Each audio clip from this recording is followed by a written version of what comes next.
about a paper here by Aldridge et al. Oh yeah. Looks like it's about rock weathering. That's interesting. Considering it's on campus, perhaps we can go and take a look. Yeah, it's only a minute away. Hello. Welcome to the Swinton Lab at Nottingham University. This is the Aldridge et al. Study into whether insulation weathering can cause rock breakdown. The experiment was carried out with military precision and timing. Into position!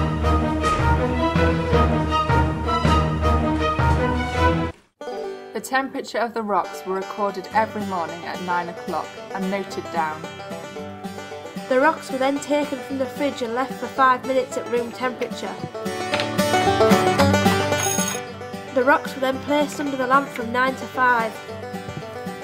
Every evening at 5 o'clock, the temperatures of each rock were recorded. The rocks are taken out from under the lamp and placed onto the bench where they adjusted to room temperature in order to prevent thermal shock. After that, they were returned to the fridge for the night. Every Monday morning, the rocks were weighed individually on an accurate balance. The colour of the rock was recorded each week using the Munsell colour chart. Every Monday morning, rocks 206 and 208 were sprayed with 5 millilitres of deionised water to simulate fog conditions in Death Valley. This is the control, which was weighed at the start and the end of the experiment to see if there was any changes in the rock, as it was not subject to any cycle of heating or cooling or addition of water. Good afternoon, class. Welcome to the Aldridge et al. 2010 study on insulation weathering. Here is the definition of insulation weathering proposed by Cook et al. In 1993. The aim of the experiment: to test whether insulation weathering is an effective process in facilitating rock breakdown in desert conditions similar to those in Death Valley, California. The objectives were 45 diurnal cycles, then recording the weight and temperature of each rock, measuring the particle size and the rock debris at the end of the 9-week period, and then relate the results and findings to the literature.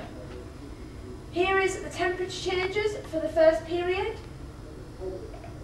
and for the second period, temperatures range from 6 degrees to 167 degrees.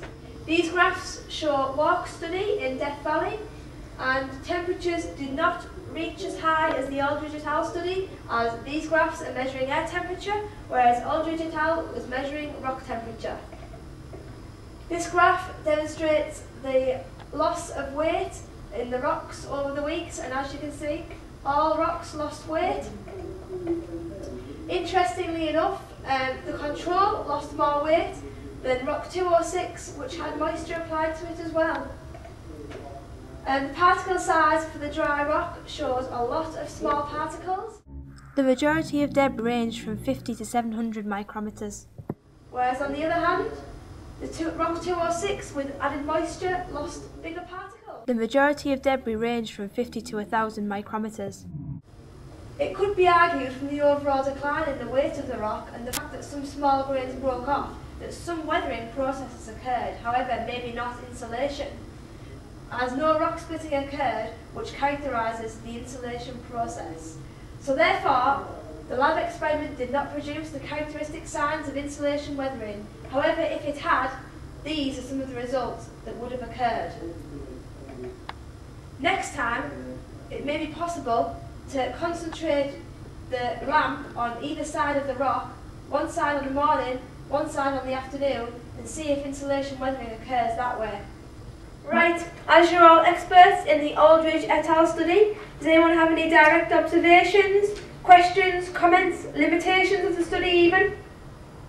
McFadden et al. 2005 stated that over millennial timescales, they suggest that this thermal cracking is an efficient weathering process. Apart from the lab procedures, what other factors may have caused rock breakdown?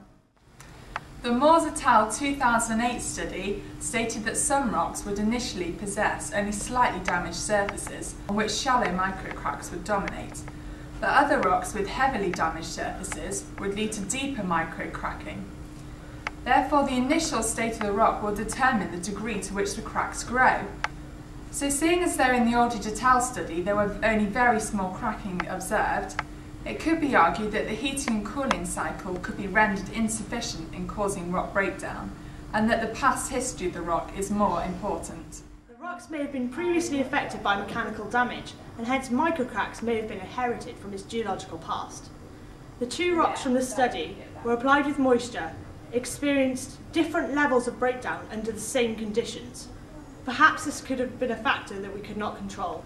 So, was the lab experiment effective in simulating desert conditions? The Aldridge et al. Study did not recreate numerous short-term temperature fluctuations as would be experienced in the natural desert environment, and this was highlighted to be an important limitation to studies by Jenkins and Smith in 1990. You're absolutely right. Often, more than one rock had to be placed under the heat lamp at the same time, reducing the temperature experienced by each rock. That's interesting. Were there any other limitations? According to the Munsell colour chart, the colour of the surface grew progressively darker over the 9 weeks. This would reduce the albedo, potentially leading to higher rock surface temperatures. WARC 2007 stated that weathering studies have often sought to explain features in terms of a prevailing set of environmental conditions. However, it is clear that in most present-day hot desert regions, the surface rock debris has been exposed to a range of weathering environments and processes over a long period of time. Therefore, the theoretical insulation process in deserts may not just solely be down to temperature changes. Walker and Smith, 1998. Simply stated that insulation weathering remains speculative as it is based primarily on a theoretical argument.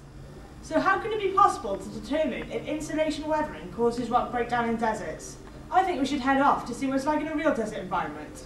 Yes, good idea. But I think first we need a change of wardrobe. Grab your cap, grab your rulers, let's go!